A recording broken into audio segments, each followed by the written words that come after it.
네, 안녕하세요. 유니콘 기업을 꿈꾸는 스타트업 이야기를 듣다 스타트업 인사이트의 MC 김홍일입니다. 지난 5월 누리호 발사 성공 모습을 보고 우리 전 국민이 환호했습니다. 우주 산업에 대한 모두의 꿈이 담긴 동경의 모습일 수도 있을 것 같습니다. 미국 같은 경우에는 정부가 아닌 민간의 힘으로 지금 쏘아올리고 있는데요. 한국도 동일하게 그런 민간에서 우주 발사체 산업을 이끌고 계시는 이노스페이스의 김수종 대표님 모시고 이야기 들어보겠습니다. 민간이 우주 개발을 이끄는 뉴스페이스 시대로의 도약을 준비 중인데요.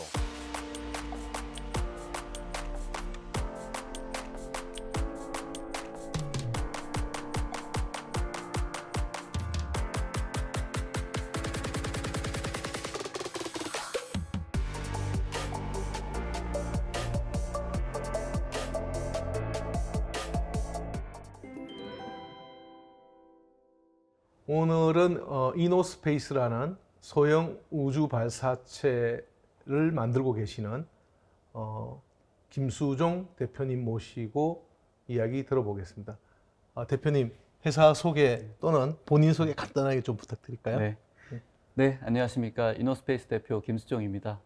저희 이노스페이스는 소형 발사체를 개발해서 위성을 우주 궤도로 운송하는 서비스를 준비하고 있는 스타트업이고요. 2017년에 설립돼서 지금 한 5년 조금 더 된 업력을 가지고 있습니다. 오늘 이렇게 귀한 자리 허락해 주셔서 감사합니다. 우리가 삼간이라고 그러잖아요. 네. 어떻게 보면 인간, 네. 공간, 시간. 네. 근데 지금 어떻게 보면 공간에 대한 혁신인 거네요. 어떻게 보면. 기술적으로 보면 오히려 시간에 대한 혁신 측면이 좀 더 저희는 강할 것 같고요. 저희가 개발하고 있는 이런 발사체를 어디에 쓰느냐라고 보면 공간에 대한 혁신의 의미도 갖고 있다고 볼 수 있을 것 같아요. 시간이 더 하다는 걸 좀 더 풀어주시면 어떻게 될까요? 네, 뭐 통상 혁신 그런 무언가 이제 새로운 것을 그 창의적인 아이디어로 개발하는 쪽으로만 많이 생각들을 하시는데 네. 저희가 개발하고 있는 위성 발사체 그리고 이 발사체의 이제 핵심 기술인 엔진 기술을 이제 기반으로 저희 회사가 시작을 했거든요. 근데 이 저희가 적용하고 있는 로켓 엔진이 그 하이브리드 로켓이라는 어떤 새로운 개념의 엔진, 또 거기에는 전 세계 최초로 적용하고 있는 뭐 전기 펌프 이런 이제 기술들이 적용이 되고 있는데 사실 저희가 최초로 한 것들이 많지만 이 기술들이 최초의 기술들은 아니거든요. 상당히 오래 전부터 뭐 하이브리드 로켓은 1950년대부터 전 세계적으로 많이 연구를 했던 분야인데 최근 들어서 이런 민간이 시도하는 우주 개발 이런 쪽에서는 상업성, 경제성이 중요하게 다뤄지다 보니까 하이브리드 로켓이 가지고 있는 장점이 반영돼서 이제 저희가 그런 경쟁력을 확보할 수 있게 되는 거거든요. 결국 이 하이브리드 로켓 같은 경우가 새로운 기술은 아니지만 지금처럼 상업성을 중시하는 어떤 시점, 시간대가 왔기 때문에 이러한 기술이 혁신적인 기술로 인정받을 수 있는 그런 측면이 좀 있고요.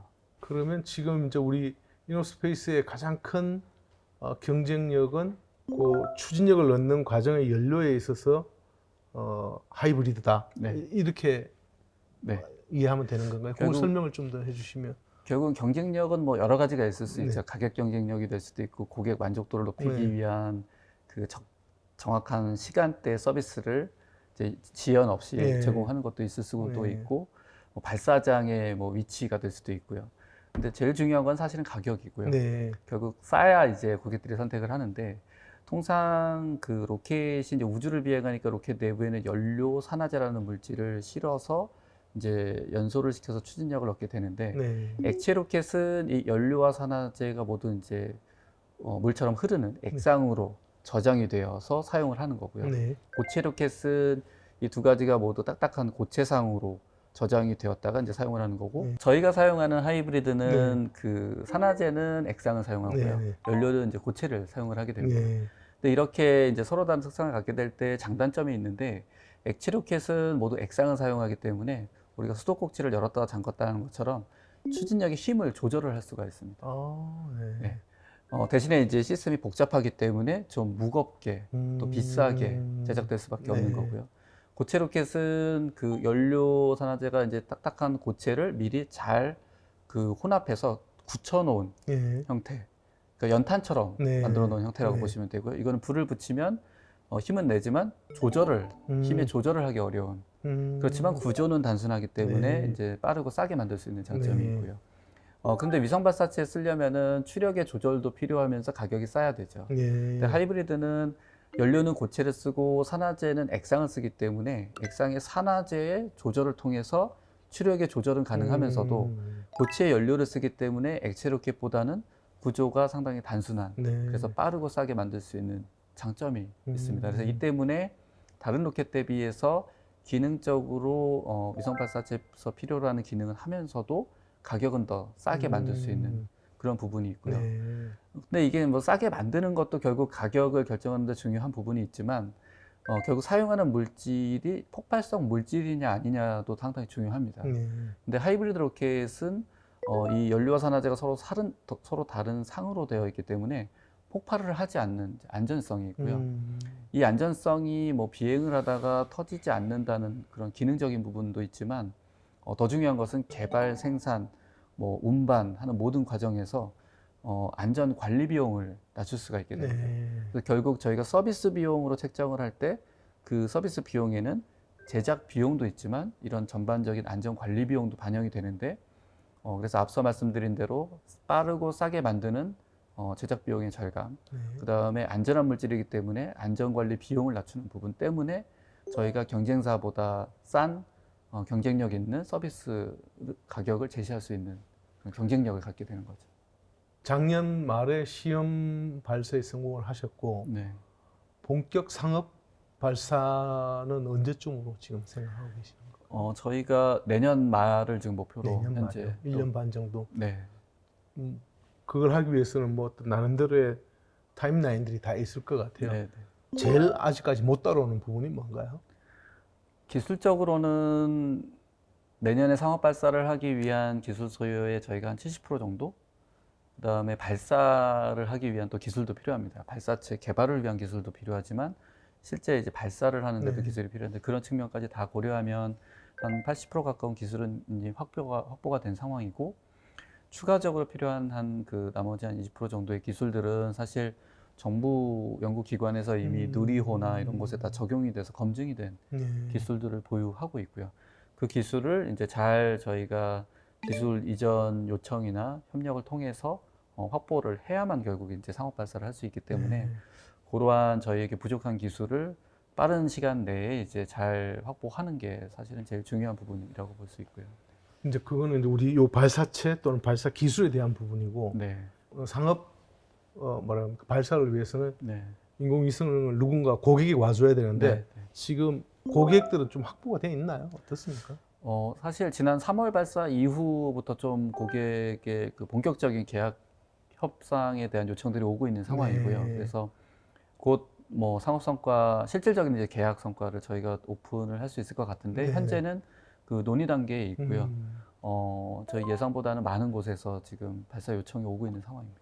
다행이네요. 인공위성을 올리는 분들 입장에서는 이게 중간에 뭐 사고 없이 올라갈 네. 거다라는 확신이 제일 큰 것 같은데 네, 맞습니다. 그게 제일 필요할 것 같은데 네.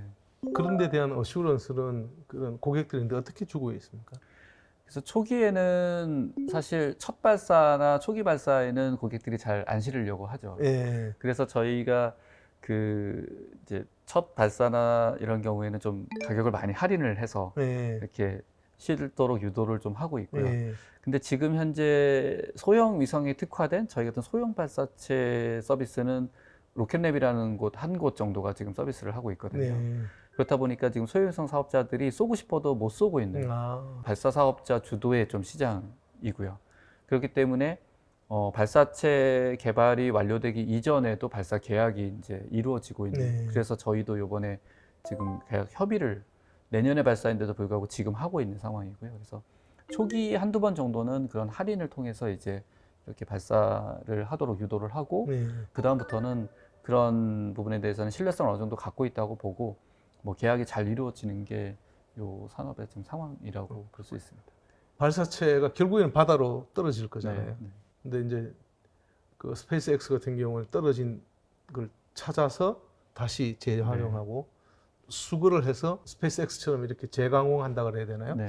거기도 뭐 장단점이 있을 것 같은데 네. 그런 아이디어나 네. 우리의 계획은 어떤 건지 좀 설명을. 결국 가격 경쟁력을 갖추려면은 재사용은 필수고요. 네. 네, 재사용 기술을 이제 미리부터 개발을 해야 되고요. 네. 뭐 초기에 시장 진입할 때부터 재사용 기술을 적용하기는 조금 어렵기 때문에 대부분 시장 진입 단계에서는 일회용으로 네. 진출을 하고 그 다음에 재사용 기술을 개발을 해서 적용한 다음에 이제 재사용을 함으로써 가격을 낮춰주는 이러한 전략을 취하고 있고요. 예를 들어 스페이스X 같은 경우는 지금 뭐 10회 이상 재사용을 하고 있고요. 네. 재사용하는 방법은 뭐 바다로 낙하한 걸 회수해서 하기보다는 바다에 있는 이제 바지선에 네. 수직 착륙을 한 거를 그대로 이제 메인터넌스를 해서 이렇게 재사용을 하는 형태이고요. 그러면 그건 추진력이 올라갔을 때 올라가는 추진력과 네. 여기 착륙하기 위한 또 추진력을 별도로 다 가지고 있어야 되는 거죠. 네, 그 착륙할 때 쓰기 위한 여분의 연료를 가지고 가야 됩니다. 그러니까 올라가서 풀고 다시 내려와서 네. 내려오는 그 역학 관계의 힘도 필요한 네. 거고. 와, 그래서 그 기술이 상당히 어려운 기술이기 네. 때문에 이제 그 재사용 기술을 재사용 발사체에 대한 기술도 있지만 재사용을 하기 위한 유도 제어 네. 방법에 대한 기술도 있고요. 그런 기술을 이제 개발을 하고 있는 거고 저희 역시 하이브리드 로켓 역시 재사용을 할 수가 있습니다. 그래서 네. 저희도 수직 착륙을 시켜서 재사용을 하는 기술 개발을 이제 작년부터 시작을 했고요. 그래서 그 기술 개발이 끝나면 저희도 재사용 기술을 적용해서 경쟁력을 이제 더 확보하기 위해서 지금부터도 준비를 좀 하고 있습니다. 뭐 저는 몰랐는데 한국에서 이런 산업에 대해서 이제 그 투자자들이 있다는 것 자체에 대해서 네. 상당히 참 의미 있는 것 같아요. 아, 예, 맞습니다. 네. 네. 아이디어 하나만 보고 사실은 지금 네. 투자를 많이 네. 끌어오셨고 또 그런 데 대해서 투자자들이 있다는 것 자체에 대해서는 저는 참 우리 대표님도 대단하고 투자하신 분들도 대단한 것 같습니다. 사실 저희가 설립해서 초기 단계에는 사실 투자가 이 정도로 저희가 생각할 때는 네. 정말 잘 되고 있다고 생각하는데 호응을 해주실 줄은 몰랐었거든요. 네. 근데 이번에 저희가 시험 발사 성공하는 정도의 성과를 냈을 때 분석을 해보니까 네.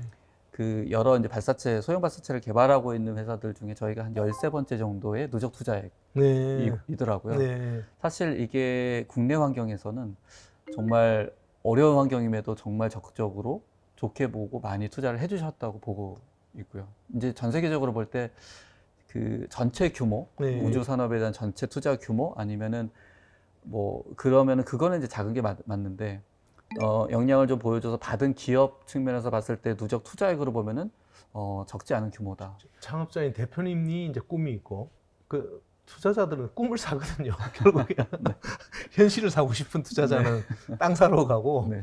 이쪽에 투자자들은 꿈을 사는 건데 그 네. 꿈을 이루어줄 수 있다고 생각하는 거죠. 왜 창업하셨어요? 연구원 네. 편하게 잘 사셨을 것 같은데. 저도 제가 이렇게 사업을 하고 있을 줄은 몰랐고요. 그렇죠. 저도 네. 마찬가지예요. 한 번도 생각해 본 적이 없기는 했습니다. 네. 창업할 때까지. 네. 근데 그렇게 좋아서 하다 보니까 남들이 안 하던 새로운 엔진 기술 뭐 이런 것들을 대학원 과정에서 석사 박사 과정 동안 또 포닥 과정에서도 접할 수 있었고 근데 이 기술의 장점은 확실히 알고 있었거든요. 그러니까 그 당시에는 각광받기 어려운 좀 어중간한 그러니까 액체 로켓과 고체 로켓과 비교하면은 좀 성능도 중간이고 뭐 가격도 중간이고 뭐 이런 이제 어중간한 로켓이다 보니까 선택이 안 됐던 기술이거든요. 근데 다만 그 안전성이라는 아주 좋은 장점이 있다는 거는 알고 있었습니다. 그래서 제가 뭐 졸업을 하고 했던 그 당시에는 각광받기 어려웠던 네. 기술인데 근데 이제 제가 뭐 회사에 들어가서 실제 로켓을 만들고 하는 경험도 하고 또 그 창업할 당시인 2017년 경에는 그 일론 머스크가 2008년에 첫 발사 성공한 이후로 민간이 주도하는 발사 서비스를 한 10여 년간 했던 네. 그 시점이었거든요. 네. 그래서 우리나라에서는 민간이 이런 발사체를 이용한 사업화 생각을 못할 상황이었지만 맞아요. 전 세계적으로는 맞습니다. 사실 상당히 민간이 할 수 있다는 그 인식의 전환이 이루어졌던 때였거든요. 저는 이제 그런 것들을 계속 모니터링을 해 왔었고, 그래서 우리나라에서도 제가 경험했던 이 기술이 이제는 경제적인 어떤 상업적 목적으로 상당히 좀 경쟁력을 갖출 수 있겠다. 그리고 우리나라에서도 누리호가 완성 단계에 있었던 때이기 때문에 이런 민간이 시도할 수 있는 생태계가 어느 정도 구축이 됐다. 그러면 아주 유리한 조건은 아니지만 도전을 한다면 해볼 수는 있겠다. 이 후회 안 정도. 하세요? 후회 많이 하시네. 자제분들 계실 거 아니에요. 네. 연구원을 시킨다, 창업을 시킨다. 아, 연구원을 하라고 하겠습니다. 저도 마찬가지입니다. 왜 했을까? 대표라는 자리가 예. 너무나 힘들고 어려운 자리더라고요. 네. 네. 지금 창업 네. 17년에 하셨으니까 네. 7년 정도 되셨나요? 네. 창업을 하려고 하는 사람 또는 지금 막 창업하신 분들인데 네. 꼭 전해주고 싶은 이야기가 있다면 뭐 어떤 네. 말씀이 될까요? 사실 저도 미처 생각지 못했던 참 힘들고 어려운 길, 그러니까 창업가의 또 대표라는 자리가 그런 어려운 자리이더라고요. 그래서 만약에 누군가 한다 그러면은 말리고 싶지만 근데 그럼에도 불구하고 정말 해보고 싶다. 그러면 제가 좀 당부드리고 싶은 것은 이게 좀 양면성이 있는데 전문성과 다양성을 같이 갖춰야 이 대표라는 자리를 할 수 있다. 또 회사를 이끌 수 있다 이런 생각이 좀 듭니다. 전문성인 측면에서는 어떤 테크 기업을 이끌기 위해서는 아무래도 대표자가 전문성을 가지고 이끄는 게 상당히 그 여러 가지 장점이 많이 있고요. 뭐 투자적인 측면에서 아니면은 그 여러 기술진들을 이끄는 과정에서도 그 본인이 원하는 페이스대로 이끌어가고 목표를 동기화하는 그런 데에서는 상당히 좀 장점을 많이 발휘할 수 있기 때문에 그 뭐 학위 과정을 하고 나서 하면 좀 더 좋을 것 같고 그 과정 속에서도 그냥 그 시대에 인기 있는 분야로 이리저리 기웃거리는 게 아니라 그냥 묵묵히 자기만의 분야를 오랫동안 전문성을 확보하기 위한 그런 그 과정으로 좀 삼고 그런 전문성을 확보하기 위한 노력을 좀 하면 좋을 것 같다. 그러면서도 회사를 운영하다 보면 그런 전문성을 기반으로 해서 여러 다양한 회사의 운영은 또 기술만 개발하는 게 아니라 사람을 채용을 해야 되고 관리해야 되고 조직을 구성하고 운영해야 되고 또 투자도 받아야 와야 되고 또 재무적인 운영 모니터링도 해야 되고 그런 분야가 있다 보니까 다양한 분야에 대한 관심을 평상시에 가져야 그런 어떤 회사를 설립한 창업가로서 대표자로서 회사를 운영할 때 원활히 좀 그 운영하고 성장시킬 수 있지 않을까 해서 그런 부분을 좀 말씀드리고 싶습니다. 네, 오늘은 이노스페이스의 김수정 대표님 모시고 우주 산업에 대한 이야기 들어보았습니다.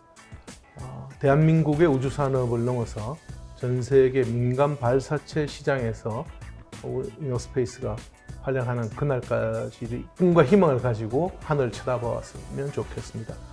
덧붙여 오늘 이 대담은 머니투데이의 김홍일의 혁신기업 답사기로 지면을 통해 보실 수 있습니다.